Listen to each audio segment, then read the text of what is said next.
અવધાર્યોયમખિલૈ સર્વજીવ હિતાવહ।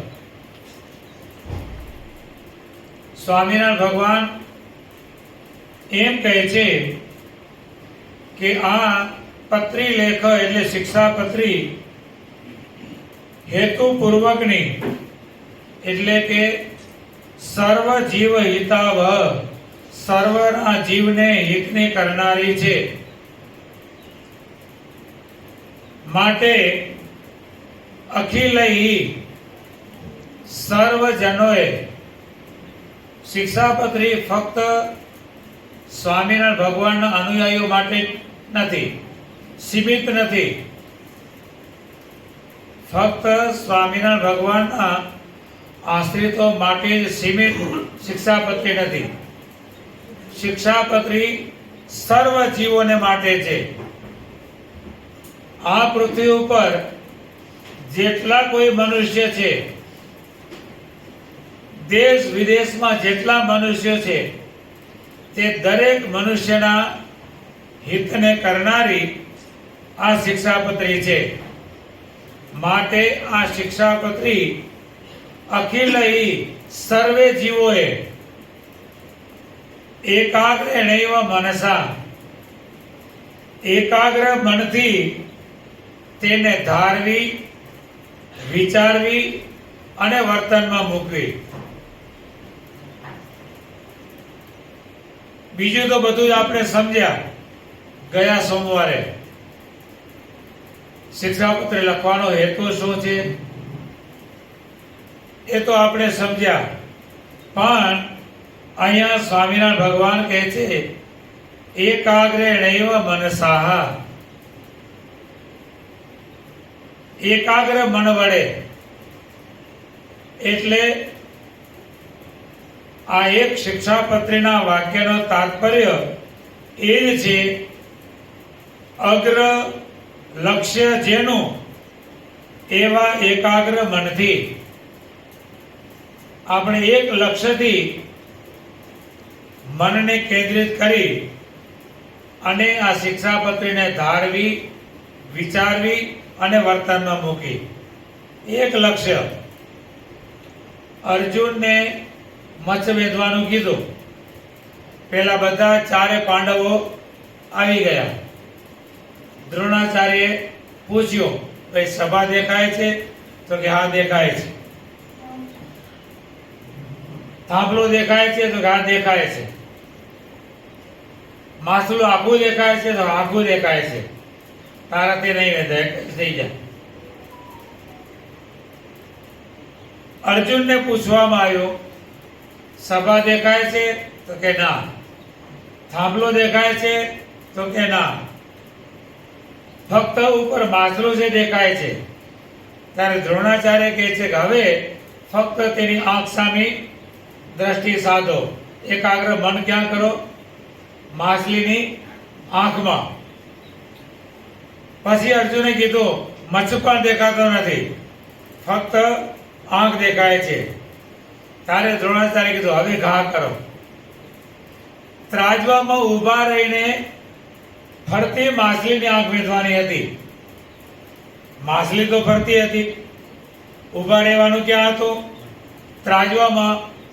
માછલી જોવાની ક્યાં હતી? નીચે પાણીમાં, ઉપર જોવાની નહોતી। વિચાર કરીએ, આપણે કલ્પના કરીએ, માછલી ઉપર ફરે છે, નીચે પાણી છે, પાણીમાં જોઈને માછલીની આંખ ઉપર વેધવાની છે, માછલી ફરે છે, ઊભા રહેવા માટે ત્રાજવું છે, બે ત્રાજવામાં પગ મૂકેલા છે, એમાં ઊભા રહેલા છે, અને માછલીની આંખ પાણીમાં જોઈને વીધવાની છે। કેટલી એકાગ્ર વૃત્તિ કરી હશે ત્યારે એ પાણીમાં માછલીની આંખનું પ્રતિબિંબ જોઈ અને ઉપર બાણ માર્યું છે, અને માછલીની આંખમાં બાણ વાગ્યું છે। એકાગ્રેણૈવ મનસા, એવી એકાગ્ર વૃત્તિથી આ અમારા વચનોને ધારવા, વિચારવા અને વર્તનમાં મૂકવા। આ ભગવાનનું કહેવું છે. શાંત પ્રશાંત મનથી, અવ્યગ્ર મનથી, મનમાં કોઈ પણ જાતની વ્યગ્રતા હોવી જોઈએ નહીં. શાંત અને પ્રશાંત બે શબ્દ વાપર્યા. શાંત તો ખરું જ, પાછું પ્રશાંત, ઉપસર્ગ મૂકીને શાંત શબ્દ વાપર્યો. અતિશય શાંત મન. કેવો? અતિશય શાંત મન. જરા બોલી બધા ભાઈ. અતિશય શાંત પ્રશાંત મનથી આ શિક્ષાપત્રીના વચન ધારવા અને વિચારવા. બીજા કાર્યમાં મન જતું હોય, અર્થાત મન વ્યગ્ર હોય, ચંચળ હોય, તો કોઈ કાર્યને સિદ્ધિ ન થાય. 10,000ની થોકડી ગણવી હોય અને મન વ્યગ્ર હોય તો થોકડી ગણાય? ક્યાંય ને ક્યાંય વચ્ચે ભૂલ પડી જાય, વળી પાછો ફરીથી થાય ને એવું. મનુષ્ય પૈસાની થોકડી ગણવામાં કેટલો એકાગ્ર થાય છે વિચાર કરો. અથવા તો ગાડી ચલાવવામાં કેટલો એકાગ્ર થાય છે. 4 રસ્તેથી પસાર થતો હોય બધી બાજુથી, અને એમાં રિક્ષા વાળાને, 2 વ્હીલર વાળા તો ક્યારે ક્યાંથી નીકળે કહેવાય નહીં. અને એની વચ્ચે અમદાવાદ સિટીમાં જે ગાડી ચલાવી શક્યો એ આખી દુનિયામાં ચલાવી શક્યો. અમદાવાદ સિટીની ગાડીની પરીક્ષામાં પાસ થયો એ આખી દુનિયામાં પાસ થઈ ગયો. કેટલી એકાગ્ર વૃત્તિથી એ ગાડી ચલાવાય છે. પૈસાની થોકડી ગણતો હોય, કેટલી એકાગ્ર વૃત્તિથી ગણતો હોય છે. એવી એકાગ્ર વૃત્તિથી આપણે ભગવાનના વચનોને ધારીએ વિચારીએ છીએ ખરા? જેટલી એમાં એકાગ્ર વૃત્તિ થાય છે, તમારા સગા સંબંધીઓ, ભાઈ તમારા ઠક્કર જ્ઞાતિમાં અત્યારે બધા વધારે મોટા વિભાગના ઈ છે, એનું દ્રષ્ટાંત લઈએ. કેટલા બધા સગા સંબંધીઓ હોય, ક્યાંય ને ક્યાંય છેડોડે. ગમે ત્યાં જાઓ, આખા ગુજરાતમાં ગમે તે ગામમાં જાઓ, પણ ઠક્કરનો છેડોડે. ક્યાંય રીતે ક્યાંયથી છેડો અડાડે અને અડી જ જાય. છતાંય પણ આટલો બધો છેડો અડે છે, આટલું બધું મોટું કુટુંબ છે, દરેકના નામ યાદ છે ને? આખા કુટુંબના બધાના નામ યાદ છે ને? ગઈકાલે છોકરું જન્મ્યું હોય એનું પણ નામ યાદ છે ને? આગલા સોમવારે 5 લોક શિક્ષાપત્રના બોલ્યા હતા. અત્યારે આવડે છે?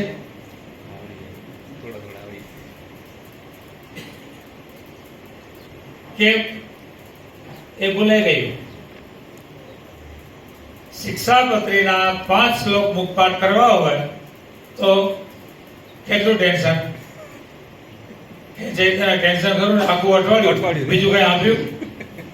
શિક્ષાપત્રીના શ્લોક સિવાય બીજું કઈ યાદ આવ્યું? શૈલેષ કઈ યાદ આવ્યું? એકાગ્ર વૃત્તિથી શિક્ષાપત્રી ભગવાનના વચનો તેને ધારવા, વિચારવા અને વર્તનમાં મૂકવા. કારણ કે મન છે ને બહુ જ ચંચળ છે. અત્યારના સાયન્ટિસ્ટો, વૈજ્ઞાનિકો બધાની ગતિ માપી લીધી, પ્રકાશની ગતિ માપી લીધી, બધાની ગતિ માપી, મનની ગતિ માપી. મનની ગતિ કોઈ માપી શક્યા ખરા? અને મનની કેટલી બધી ગતિ છે બોલો. અત્યારે અમેરિકા પહોંચવું હોય તો 1 સેકન્ડ પૂરી લાગે નહીં. જેમાં ઓલિમ્પિકમાં જે ઓલા ઘડિયાળો રાખે ને સેકન્ડ માઇક્રો સેકન્ડ એટલામાં મન પહોંચી જાય ને.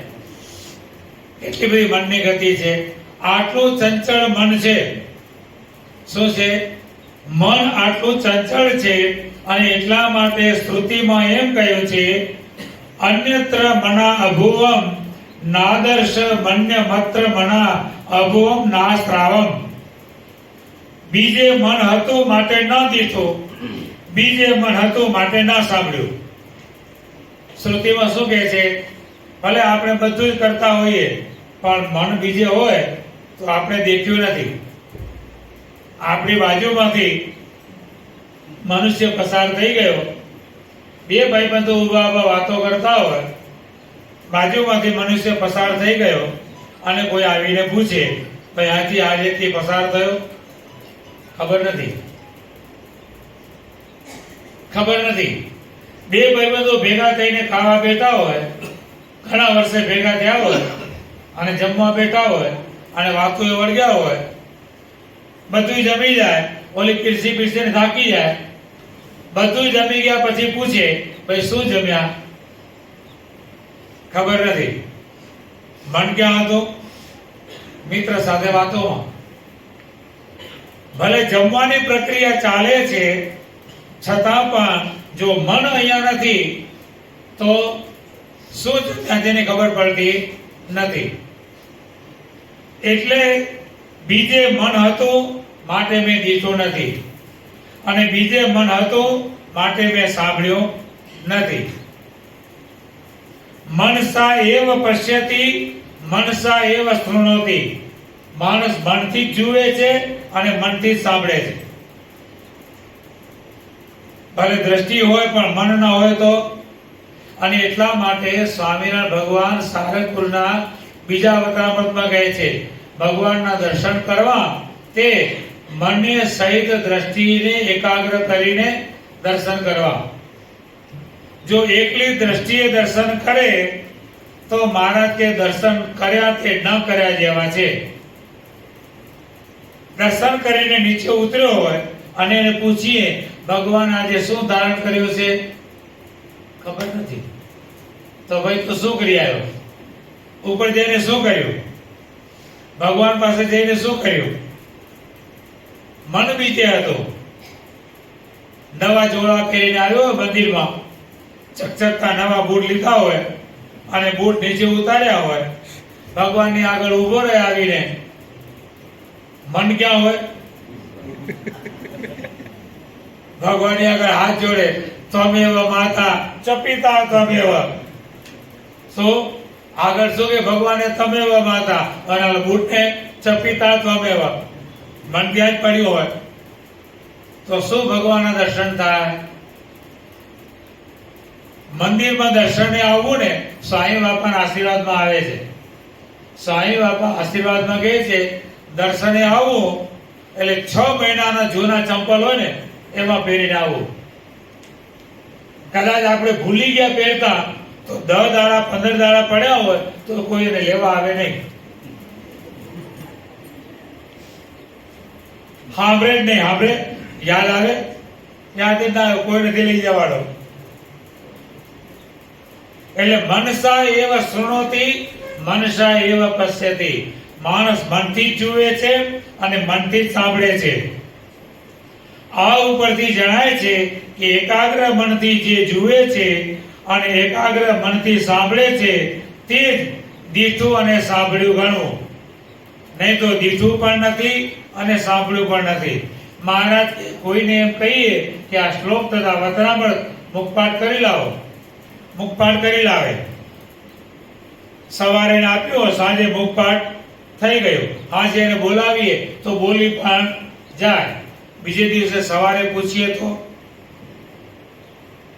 આ બધું યાદ રહી જાય. સાંઈ બાપાના કીર્તનો યાદ રાખવા હોય તો યાદ રહે. ભાઈ ધર્મેન્દ્ર, કીર્તનો યાદ રહે. કીર્તનોને યાદ રાખવા હોય જેટલી વધુ આવૃત્તિ. આપણા પ્રેમમૂર્તિ આચાર્ય સ્વામીજી મહારાજ અમે જયારે નાના હતા ને ત્યારે કીર્તનો કેમ યાદ રાખવા એની ટ્રીક શીખવાડતા. કીર્તનો કેમ યાદ રાખવા એની ટ્રીક અમને નાના સંતોને શીખવાડતા, કીર્તન મોઢે કરીએ, સવારે મુખપાઠ તો કરી લીધો, પછી આખો દિવસ સવારથી સાંજ સુધી એ કીર્તન બોલ બોલ બોલ બોલ બોલ બોલ કરવાનો, બધી જગ્યાએ જ્યાં જઈએ ત્યાં. અને એ પાછું ઉપરથી નહીં, નીચેથી બોલવાનું. કેવી રીતે બોલવાનું છે? નીચેથી બોલવાનું. કીર્તન મુખપાઠ કરી પછી જો કીર્તનને યાદ રાખવું હોય તો કીર્તનને નીચેથી બોલવાનું. જે દિવ્ય મૂર્તિ ઘનશ્યામ તમને આનંદ પ્રણામ, નીચેથી હાલવાનું. નવીન કિશોર સદા સુખધામ, પ્રાકૃત દિવ્ય ચરિત્ર મનોહર, દિવ્ય તકા મનુષ્યતાનું ધરીને પુરુષ કાળ બ્રહ્મ અક્ષર તેના કૃપા કરીને રાખ્યા. મૂર્તિની અંદર ચોતરફ ઠસાડ છઠ મળે છે. મૂર્તિથી ઝળકે તે ધારાઓ, નિત્ય નવીન ધોધ છૂટે છે સુખના. મૂર્તિમાં સુખ છે અપરંપાર, અદ્વિતીય અનાદિ પરિભ્રમ છો.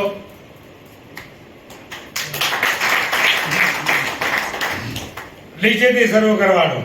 બધા કીર્તનો આવી રીતે બોલવાના અને એ કીર્તનોનું ધ્યાન કરવાનું. આખા કીર્તનનું ધ્યાન કરવાનું.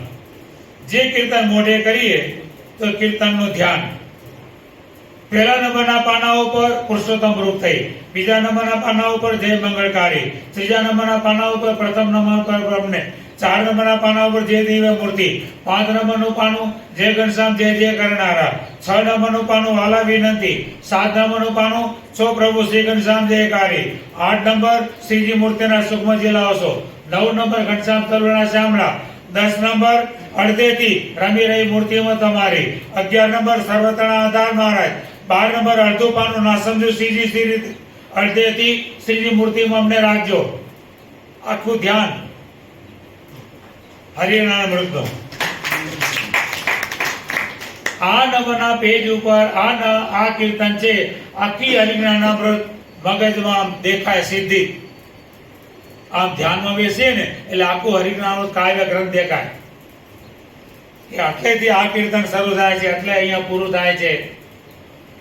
આવી રીતે જીવમાં ઉતારી એકાગ્ર મનથી, અને એ પણ બધા કીર્તનો આવૃત્તિ એક વખત આવૃત્તિ કરીએ ને તો ઉપરથી આવૃત્તિ કરતા જવાની આખી, અને બીજી વખત આવૃત્તિ કરીએ પાછળથી ઉપાડવાની, નીચેથી ઉપાડવાના.